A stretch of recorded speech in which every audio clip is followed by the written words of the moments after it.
Hello, welcome to Footprint. My name is Samuel Attah-Mensah. This is going to be a continuation of the conversation we started with Alhaji Sidiku Buari. But we'll take a short break. When we come back, it will be the turn of Sidiku Buari. Welcome back. You now know who Sidiku Buari is, and for the younger people, it may sound like, not that may sound like, look, this man represents what you want to see in showbiz. He has seen it all, he has lived it, he has carried the flag of Ghana to different countries, first as an athlete, secondly as a musician, and then also a policy maker, a music manager, showbiz manager, entertainer, everything you can talk about, you know. And so if you watch the first episode, this is just a continuation, and I have him here with me. Alhaji, good to see you again. Thank you so much. So Alhaji, now that you're in Ghana, you know, 79 into 1980, 1980. Most of the people watching, they were toddlers if they were born. But hey, it's very nice to hear some of these stories.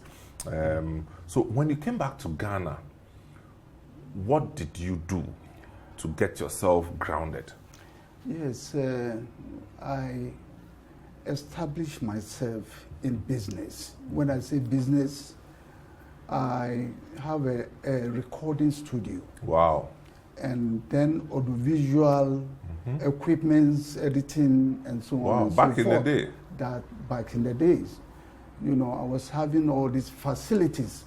And I have a wholesale and retail store in Accra, just around where I was born. Okay, the Kowloon, Zongo area. The Kowloon area. Okay, I happen to have a store there. That happened to be the wholesale. So whenever we record, okay, the studio, or you know, most of these recording artists, when they finish their work, you know, that's where they send it. That's where they sell their, you know, their songs and so on and so forth.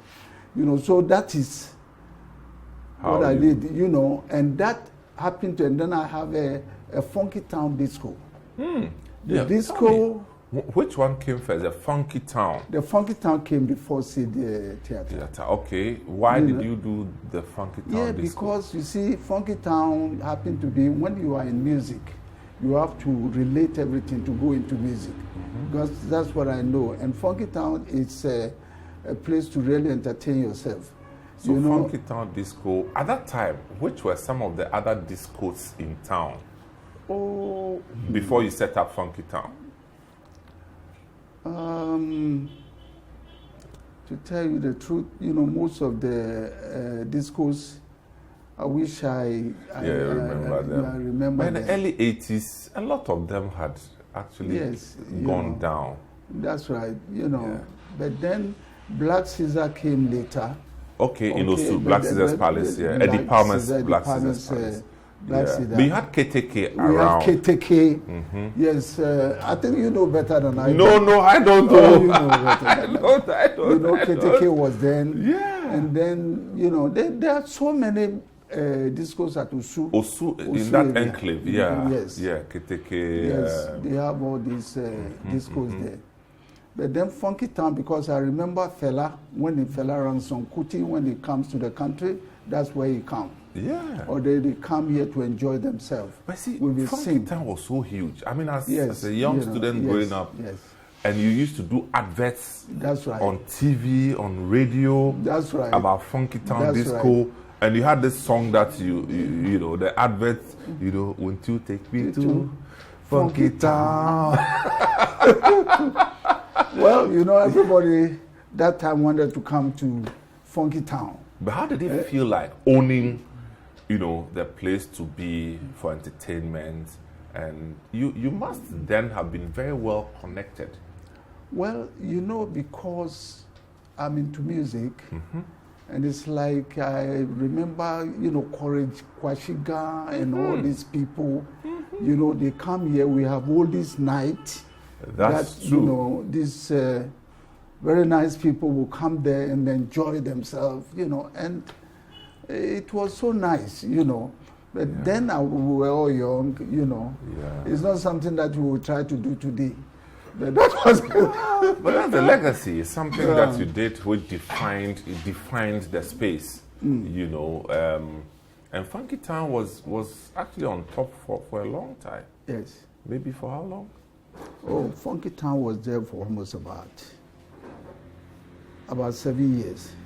Even when you are coming to Joru here, just say you are going to Funky Town. The place becomes so popular that it become an emblem where people, when they are going just around Funky Town or just after Funky Town and so on and so forth. So Funky Town, but again, it's said that Funky Town was the foremost Ghanaian-owned discotheques that also used to play Ghanaian music. Yes. We try to encourage Ghanaian music because all is about to try and promote Ghanaian music. You know, when you have a disco that play, you know, in the disco and then you can dance, you know, that promote the music. Yeah. Prior to that, there was a disco, I forget the name, in Asylum Down, owned by Frank Apieje. Yeah. Very popular disco. Very popular. You know, if you have to give me time. Frank Apieje. In fact, he's somebody we are going to interview as well. Oh, I see. Yeah, because he was also a sports writer at the time. Yes. And, you know. It used to also be a very popular. Yeah, you know, yes. Yes. And so Funky Town. And you also had a restaurant? Yes, we have a restaurant. We have a attached to the, you know, when people want to eat or something, you know. Yeah. And then they want to take. I don't remember. Is it Funky Town that you used to have meat pie? We have meat pie that everybody used to talk about. I'm going to buy meat pie from Ghana with tire. Right, you know. We try to give you the best at that time, you know. People travel from Dansoman to Yoru just to come and buy meat pie. For Funky Town meat pie is special. Yeah! Because you are somebody who actually prepared very well. Wow. And, you know, it was proper meat pie. It's not the one that they boil egg and put it inside. And then the thing was placed for that. You see the egg coming out. Oh, God, bro. You see, that's why when you are doing business, you do the best that you can and then prepare it very well so that people will like it. You know, at that time, you know, the meat pie itself was then a big business.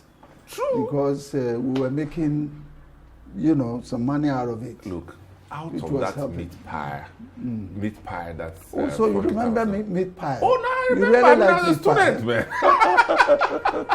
You know, after that, then Talal also started a meat pie business. That's right. No, he started ice cream. And then meat pie, number one. Meat pie, yes, number one. Yes, number one. Number one, yes. Meat pie and ice cream, yes. Yeah, yes. Jesus Christ, Ali. Talal Fatah, yes. With Tayao. Yes. Okay. So that was it for Funky Town. That's right. You know, but again, it used to be the regular place of visit by a lot of the middle class Ghanaians who used to come around here, and the DJs of GBC at the time. You remember having any encounter with them? Yes. No, the fact is we used to have a competition. You know, at that time, we used to have, if you remember, Attah-Mensah. He won the world disco champion, and this is where he comes to train. He happened to be one of my boys.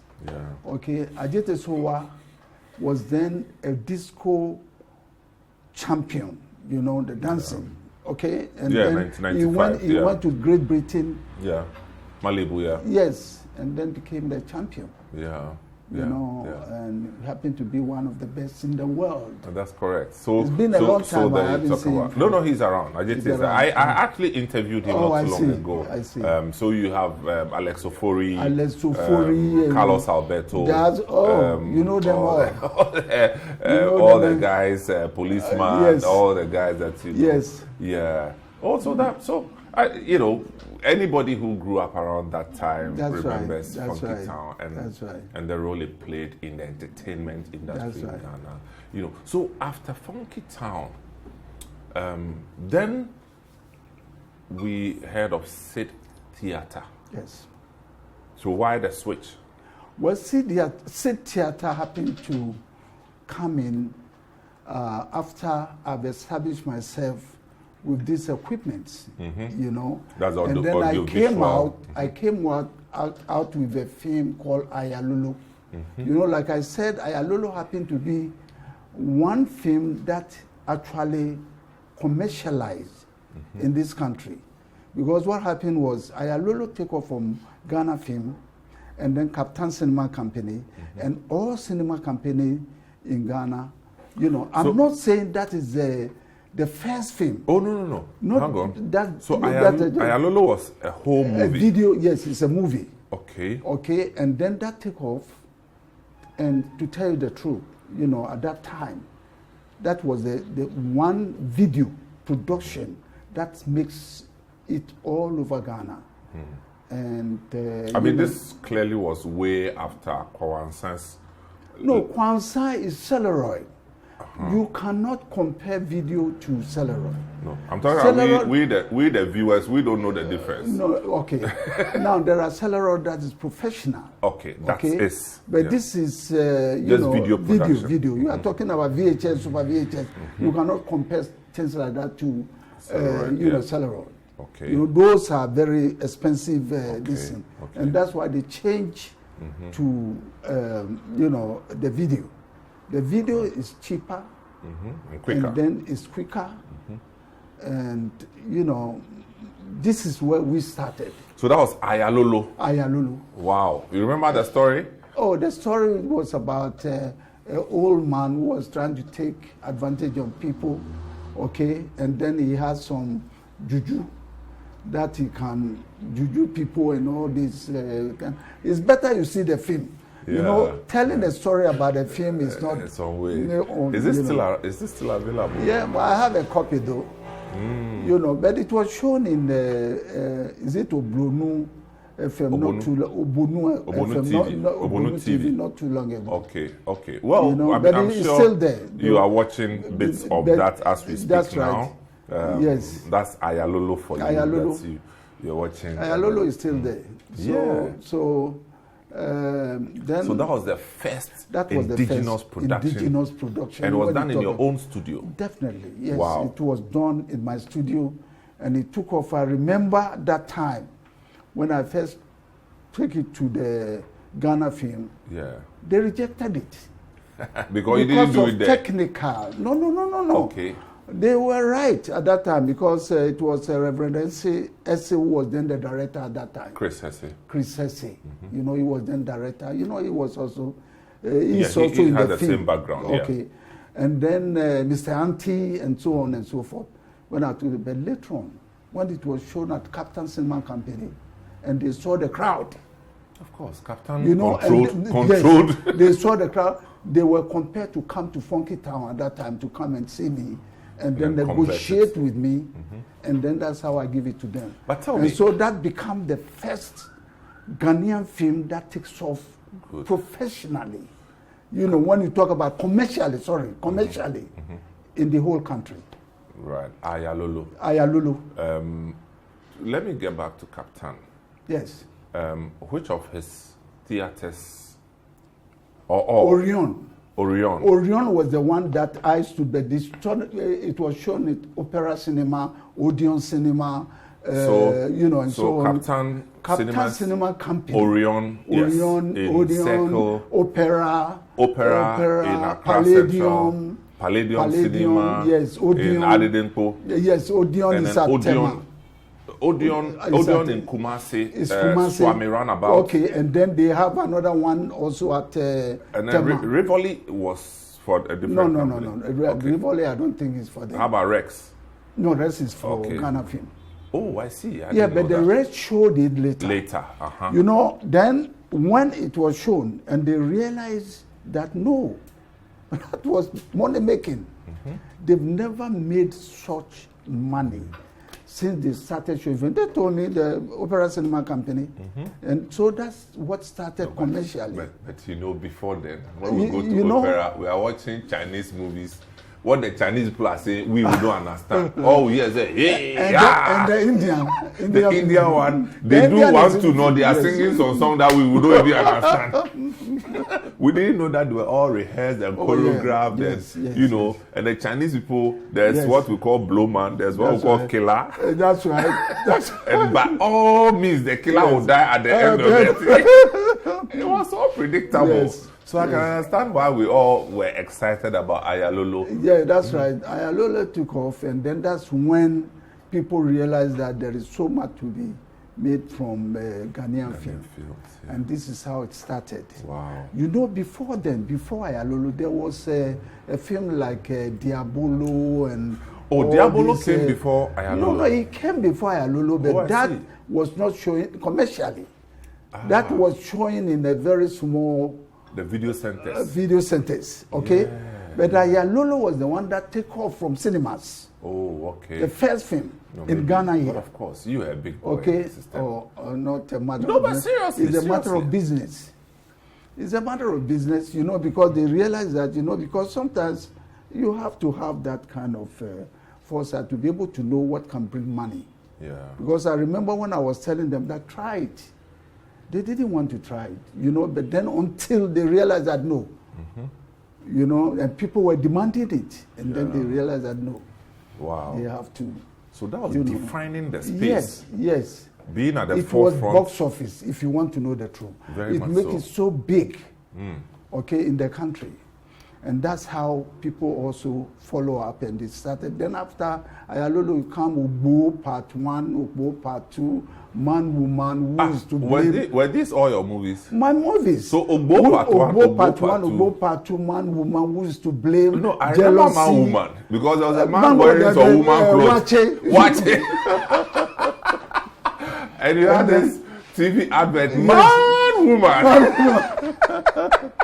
You know, and Who is to Blame, you know, and all these films, Jealousy, all these films, you know, I produced them all. Wow. You know, because I was then having the facilities to produce them. So you were doing both the technical production and executive production. You know. In fact, you know, I tried to do my best. You know. No, you did well. Yes. Not just this is just being humble and modest, but you. I mean, you defined it. That's all we're saying. Yes, but at least it opened because I remember that time. You know, NAFTI is being sponsored by these dirty Weller people. The people from the German guys. Yes, they came to me, and then they wanted me to go to African countries. You know, they have established in most of these African countries. Yeah.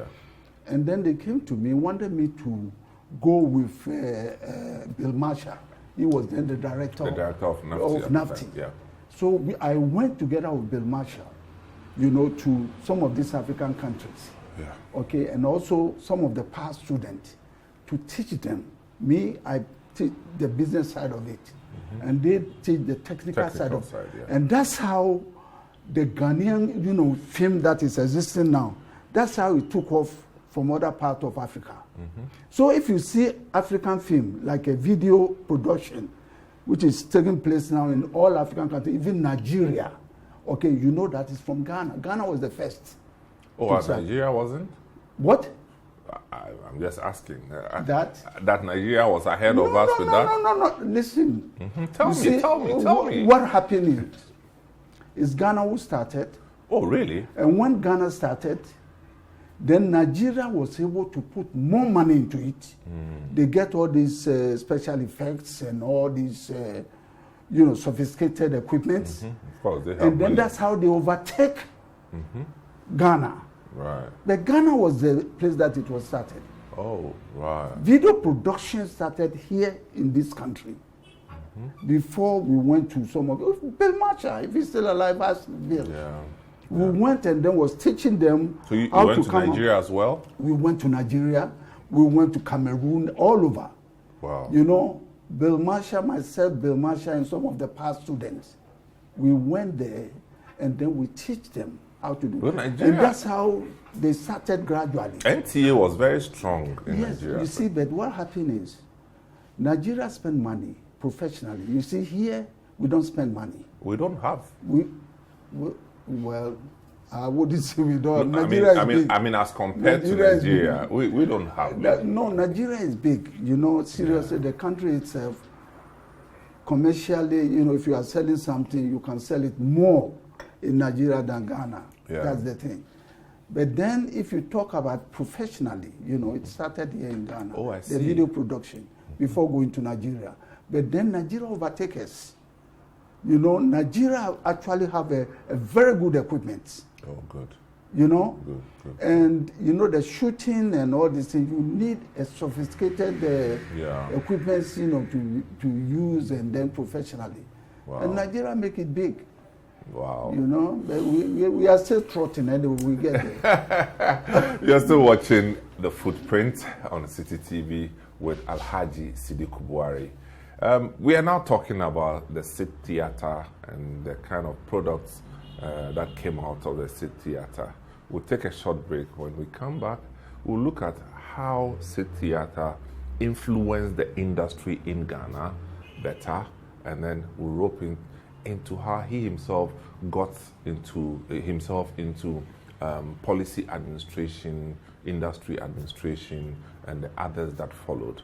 We'll be right back. Welcome back to the program. It's Footprint. If you did not know who Sidiku Buari was, now I am sure that you are following.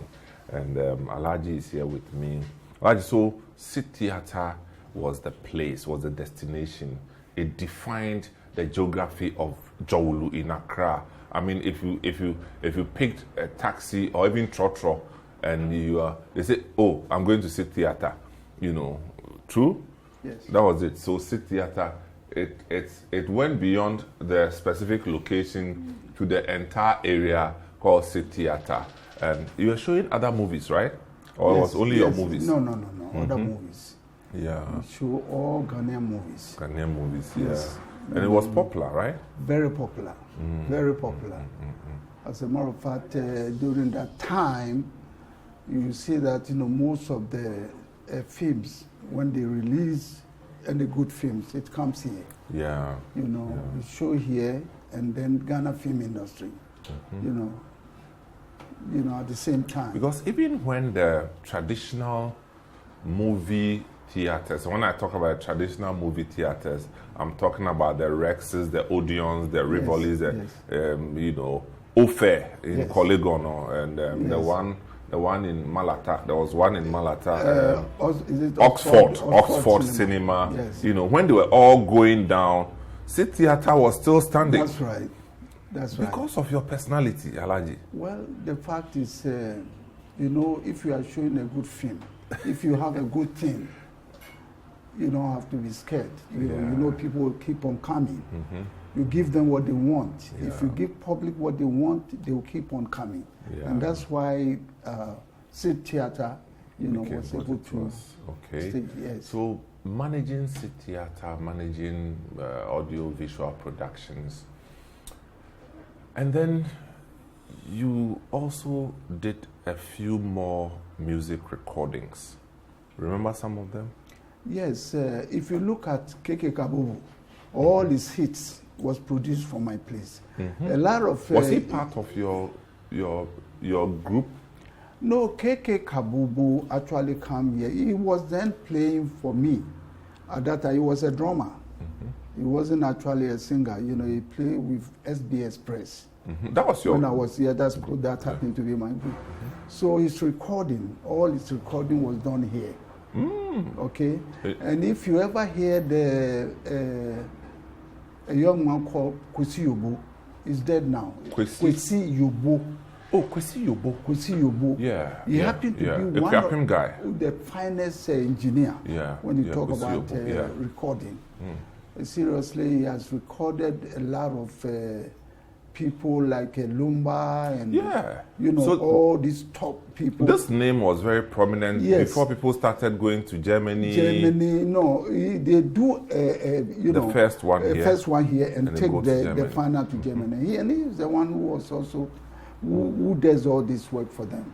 And he was also working with you. He worked with me. He was my engineer. Wow. He passed also. You know, he was my engineer. Okay, And then I have another one called Search. I don't know whether you've ever heard the name. No, I haven't. It was also good. It was also good. I remember that time, Kwesi, will come. Is Kwesi Yobo the same as Kwesi Edu? No, Kwesi Edu is different. Kwesi Edu is a musician. Okay, because I remember there was a Kwesi Edu who was connected with you. Kwesi Edu was then one of my musicians. But Kwesi Yobo happened to be an engineer. They are different. Okay. Yes. Wow. But to tell so you, you talk about KK Kabobo.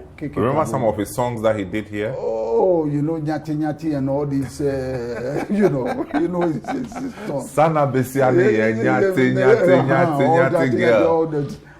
All these songs. And Onyamie all these songs were all done here. So you were like managing the whole process? Not managing, when they come, they have their manager. Oh, okay. So you provided the service. They come to record. Okay. When somebody comes to your studio to record, it's a different matter. That's correct. They have their managers. But a lot of artists comes here to come and record. They record the song. Some of the song when they record here, then they go and do the master in Germany. And so on. So you had Lumba and the people too. All of them. They record. It was Kwesi Yobo who record them. Yeah. Kwesi Yobo. Yeah, of course, using your facilities. Yeah. Well, Kwesi Yobo record them, but the final work goes to Germany. You see, because you're making money then. I was making money. Yeah. Yes, they are also making money. Whoever is recording it, here also is making money. So if I'm making money, they are also making money. Okay. So that goes on well. Yeah, that's true. The fact is to have a good facilities, to have a good equipment, that you can use for recording, and you come out with a good recording. Yeah. And then the result will be good, and people will be coming. Good. So tell me, so at which point, so you mentioned KK Kabobo and anybody else that you remember? Prince Jose Kofi. I don't know whether you've heard. Yeah, I heard Prince Jose Kofi. Prince Jose Kofi and all these people. Wow. But a whole lot of them. Yeah. Yes. Okay. So very accomplished man, Alhaji Sidiku Buari, in a lot of disciplines. I love the sports athletics part.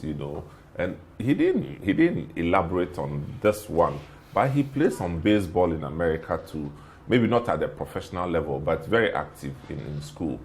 And so at which point did you move into administration, music administration? You were part of COSGA at some point. How did you get yourself? Well, I remembered when I returned home, and just around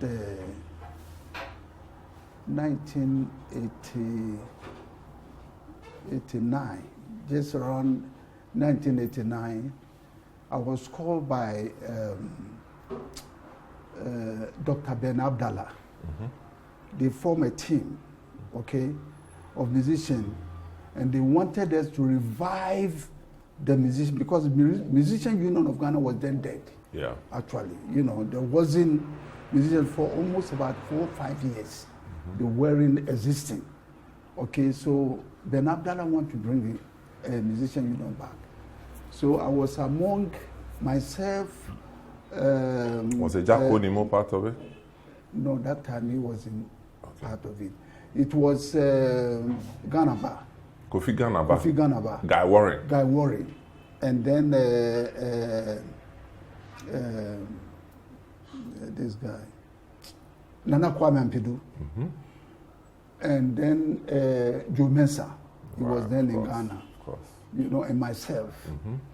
And then you are the big boys, man. Then they put us together. So, not to cut you, at this time, Guy Warren had been out of Ghana for some time and returned. Is that right? Yes, he has gone, but he's dead now. Oh, no, of course, I remember. Yes. Yeah.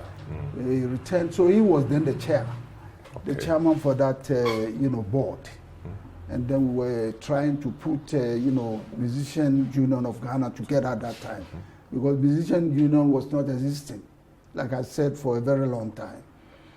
After putting it together, then we went to Congress in Kumasi in 1992. when we went to Congress, then I actually was voted as the vice president. Attah-Mensah was voted as a president at that time. Okay. And then this is how we started MUSIGA. MUSIGA. But unfortunately for MUSIGA, all the years during the time of Konimo and them, Konimo them has done so well. Okay, Konimo, Attah-Mensah, what is the name? A lot of these musicians who actually had MUSIGA before, they done their very best. Kim Bruce and them. Kim Bruce. Okay. Wow. But unfortunately, we never have a place of operation. Okay. When I say operation, no like offices. An office and structures. They were actually stuck up at a community center. That's where the small office a there. small, Yeah, very small place. That. Okay, yeah. That's where they were operating for years. Until later on, during the Attah-Mensah time, because Attah-Mensah, you know, that time he did his best. Okay, because we've been writing a letter, because I was the vice to Attah-Mensah, and then Nana Mpedu happened to be the general secretary. That was 1992 when we were voted in. We were trying to. And that's how we go to then the late President J.J. Rawlings. Okay, and then seriously, we were given the whole passport office. And when we were given the place, unfortunately that time there was no money to renovate the place because the place was deteriorated and, you know, and nobody, you know. So anyway, until 1999, when I was voted the president of the Musician Union of Ghana. Well, I have no alternative, you know, than to try and do my very best to make sure that the place is renovated so that Musician Union of Ghana will get a befitting office that they can operate. And so we renovated the place and everything was done. This is when the union started ramping up. And things were working all right for the union. And seriously, the Musician Union of Ghana then, so because the people were coming to register and then we were getting, you know, money, you know, from the musicians, and they were doing very well. And then whatever due the musician, we tried to do it. Because if you could remember at that time, there was a lot of miming. The youths were miming. Yeah, that's true. We have to mount musical instruments. I have to lobby to then Kufuor, President Kufuor was then the president of, I lobby on one of these, and then President Kufuor actually made musical instruments free duty. So musicians will not pay duty when they are bringing in when they are bringing the musical instruments, and that actually helped us. Encouraged, yes. Encouraged the musician. Most of musicians who were abroad brought their instruments, and musician, you know, was actually moving up. You know, the minimum wages for the musician, all things that has to be done. So you're paying them? What? You are paying the musicians? No, the musicians are paying themselves because they have the managers, they have the producers, they have the people who are actually managing them. Musicians themselves, when they come out with their music, somebody is probably producing them. That time, Despite was one of the producers. Despite? You know. Osei Kwame. Osei Kwame. But you had such people as, you name it, distributors. Yes, they have, you name it, you see, but right now they are... Oh, no, of course. You see, but that time, if you really want to know the truth, musician union started. That's how musician union started. Okay. And seriously, you realize that after that, you know, then I was actually voted the chairman of Copyright Society of Ghana. Okay, so look, you know, in your modesty, I'm sure there are certain things you will not claim, but I think that this whole MUSIGA thing became so relevant under your leadership. You are not the one saying it. Otherwise, they will say you are being too low. We all got to know about MUSIGA when you were managing it. My predecessor did their best. Oh, yeah, everybody did their best. They did their best, you know, but I will say I happened to be lucky, you know, at the time that I came in. Okay. Modesty. Because you know, during that time we were able to get a good offices. Based on your leadership. We were even recognized by the World Body. If you could remember, you realize that I became the chairman of the whole African Committee of the International Federation of Music. Yes. I was then the vice president or something. And then later in London, I was voted the vice president of the International Federation of Musicians. Wow. You see, so in other words, if Ghana... Tell me what that meant to you at the time. Well, I was actually happy. There are people with talent that is hiding. Yeah. And they cannot come out, and we're trying to find a way to bring them out. Yeah. You see, and you know, with international body like International Federation of Musicians, I know they were very helpful because they bring all the seminars, the workshops here in this country, and they sponsor it. And they have been helping the musicians, educating them to let them know. Did it work? It worked. It did? Yes. Because you know, rights, managing music rights, property rights, and you know, in Ghana has always had challenges. People use, they don't want to pay. Yes, and all the yes. The fact is, during that time, okay, there were, you know, one problem that Musician Union of Ghana have. Not only Musician Union of Ghana, but some of these organizations, you have people who are always against progress. You know, you understand what I'm saying? That one is there. It's up to you to do your very best. Okay, to make sure that you do your very best, regardless of who you are, regardless of what you are doing. Some people will come in and say, no, you know, that one is there.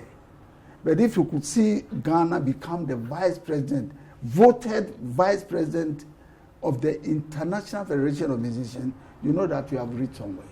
They look at our background, they see what we were doing at that time, and then they give us that position. And when you see all these people put themselves together, you know, and let me tell you one thing. At the time when I was voted the vice president of the International Federation, you know what I asked the International Federation to do? To bring Congress to Africa for once. That's the International Congress. International Congress to Africa. Because since their establishment, they've never ever touched African soil, which was bad. Okay, and they, lo and behold, the Congress that follows was brought. I had wanted them to bring it to Ghana, but they preferred to take it to South Africa. It was taken to South Africa. You know, and that was a big honor, okay, for the Musician Union of Ghana. You see, because if you reach that kind of standard, okay, to be able to talk to them and for them to do that, and this is world body. Okay, and they agreed. And so, in that role, what were some of the activities that you had to perform? Well, I'm talking about the vice president of the International Federation of Musicians. You have to educate other musicians on their rights, you know, because a lot of musicians, they don't even know their rights. You know, you need to educate them, you need to let them know. You need to go from one African country to the other, not only your country. You need to establish a seminar. And seminar takes money. Okay, and these people sponsor it. You see, the International Federation of Musicians sponsor it. And then they bring and then they educate the musician on what to do, especially on the collecting society, okay? If you belong to collecting society, what you're supposed to be doing and how you're supposed to be getting your money. All this education must be there. Now tell me about the COSGA of the day. Yes. What were some of the challenges with COSGA as you were involved? Yeah, the challenges at the time that I was in, you see, we were lucky.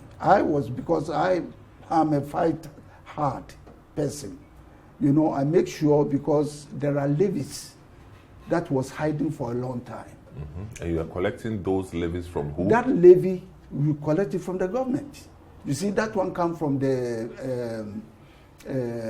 levy, the CDs that comes to the country. Okay. The cassette that comes to the country. That's the blanks. That's the blank cassettes. You know, you need to get a levy. That levy is supposed to come to the collecting society. Okay. And you know, for a long time it wasn't coming. But when I became the chairman and then I was there, I make sure that we were getting. That was the reason why the musicians or the collecting society, the stakeholders were getting royalties twice a year without fail. I've never failed them. For the past, 8 years that I was in COSGA, I paid them 2 times a year. At the time when you were there, so you were the chairman? I was the chairman. And who was the director? Who was the executive? We have a professional. You know, that time when I was there, it was like a musician union and then book writers association, film producers association. Yeah. All under one. All under one. But please correct me, when did we have a Nana Bosompra or somebody who was... Nana Bosompra is a corporate administrator. Okay. A corporate administrator... That's different. That's different. Okay, then I'm getting confused. Corporate administrator is different from... And Betty Mould Idrisu had something... Betty Mould has done... He did his part, as a matter of fact. At his time, I remember Betty Mould was... he tried to protect... So she was what? She was then a copyright administrator. Oh, as well? As well. Okay. He was then. Yeah, before the then Bosompra became the copyright administrator. He was actually taking care of... Betty Mould was the boss. That he was, Bosompra was working under Betty Mould. When Betty left, then, Bernard Bosompra then... Okay, that's his name. Okay, yes. Nice. Okay, so that's the role you played with COSGA, MUSIGA, and just defining and putting structure to it.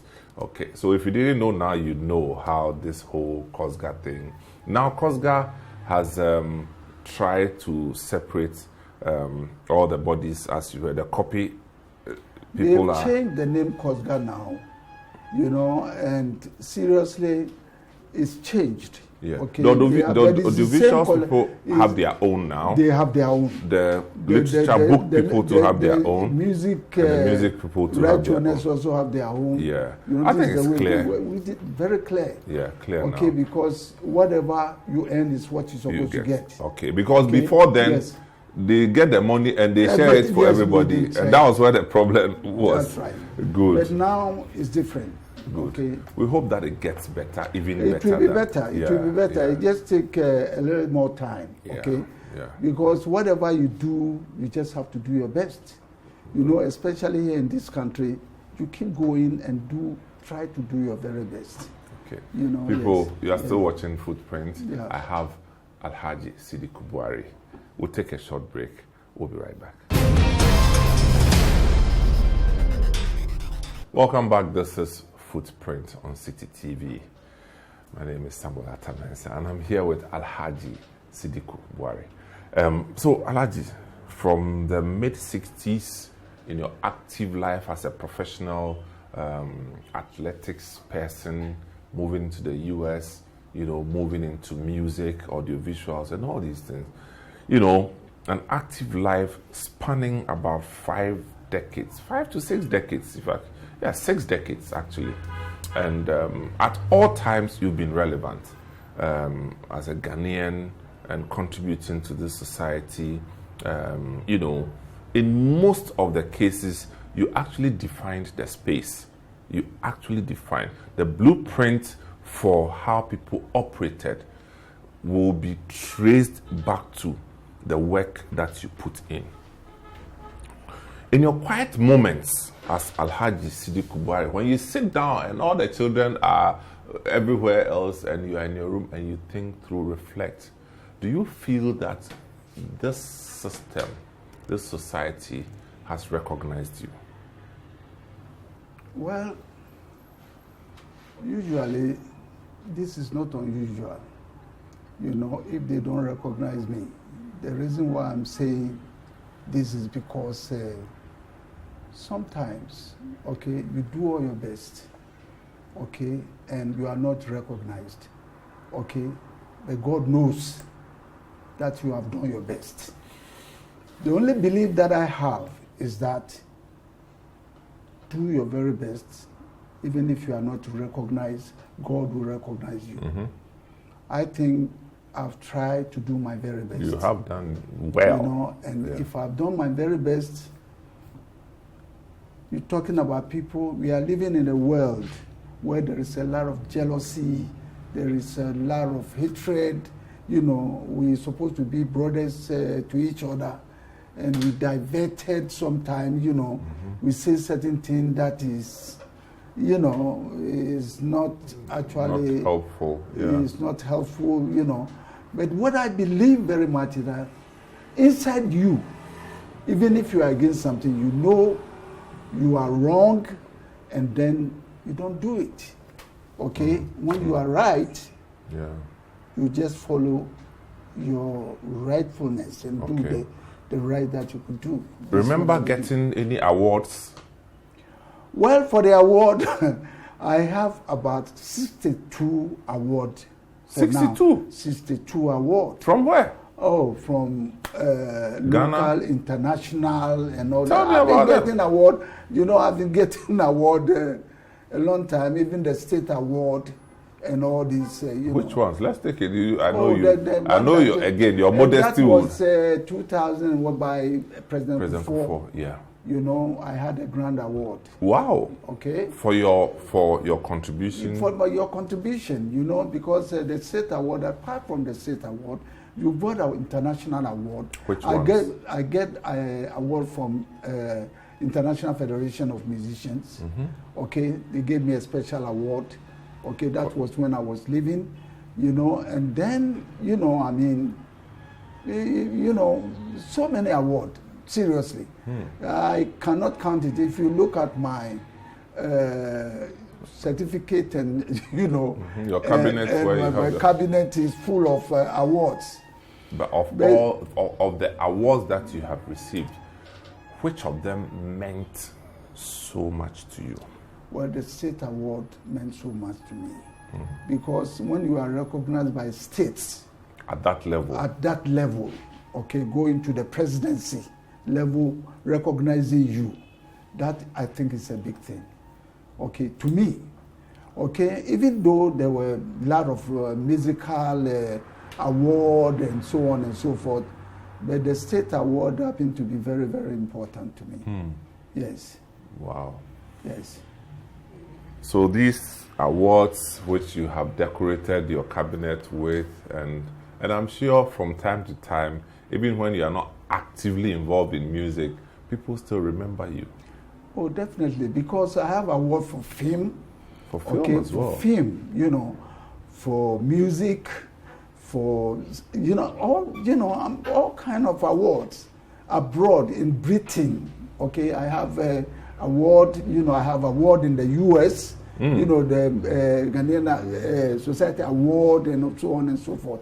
You know, so award is okay. The recognition to you that you are happy about. So you've had the awards. Yes. You've had, you know, that kind of recognition. Yes. You know what you have done. You know the contribution. Now, when you sit back, what do you think yourself? What do you think about what you have done for the society? When one day you are no more, yes, what would you want to be remembered for? Well, I want to be remembered for the good thing that I've done for the nation. First, if you have contributed something to the nation, okay, you know, you want to be recognized. You want to, you know, when you are gone, you should think about that. Yeah. Because if today nobody thinks about me and I'm gone, and then you are talking about me, you know, sometimes some people said it's a waste of time because they don't know what you did. Let me know what I'm going to get today, not to you know, when I'm gone. Okay, you know, but it's okay. It's life. Okay, after life, you know, it happens like that. A lot of people have done so many good things, and they were not recognized. Yeah, but at least you have been recognized at that level, as you said. Oh, but that's why I'm saying if you are able to get state award, you get an award from, some of the countries, a big country in the world. Mm-hmm. Okay, I think you are recognized. Yeah. Okay, so that will be there. The emblem is there. If even I'm gone, my children will be looking at you. So daddy get this award for this and that. That's a source of pride for the yes, family. So now, I think, as we wrap up, maybe one thing that I'd like to take from you, and then we'll just bring this whole conversation to a close. When you look at the industry generally, at the global level, local level, what's your own take? What do you have to tell them? Well, I think right now, when we talk about, let's say, collecting society in particular, they don't have the technical, equipments. That's in Ghana. In Ghana. Yeah. Not, most of these African countries. Yeah. And that's what we were trying to fight for. But South Africa has, right? Yes, South Africa, as you see. I'm talking about when your song is being played, it has to be recorded, tracked, and then track, and then know how many times, and then know how much to give you. True. You see, but it's not there. We don't have There it, is no technical, equipment to be able to monitor exactly what is going on. So how do you pay the royalties? You pay the royalties by looking at people's faces and say, look, you deserve this, and then take this. You don't deserve this, don't take this. I think it's not right. These are the things that has to be corrected. Because, you see, it's been a long time that we were trying to put this in together. And by now, it should have been done. Okay, we should have get the technical, equipments to be able to know exactly, okay, whose song is being played by at station, what time is being played, the duration that is being played, and then it's recorded, and then this is how much viewing or hey. But you see, there's something like that. And so, when you talk about collecting society, the collecting societies get collecting money from the users, and then looking at the faces and then giving it to people, which is not right. So what do you think about social media?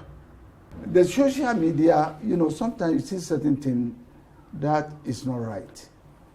And it's about time for us to change. Yeah. We don't take advantage on having access to social media and do things that is wrong. We must do the right thing. Okay? Social media is to educate. Yeah. And the good education to people is what matters. Okay, tell the people the truth. But sometimes I look at certain things and I don't believe myself. Wow. So therefore, let us be careful, on what we do. Okay, in life, we must do our best, but do the right thing. When you do the right thing, right will always follow you. Okay, so I wish everybody well. Thank you, Alhaji. Yes, sir. Are you 81 years or you are yet to be 81? I passed 81. When was that? That April.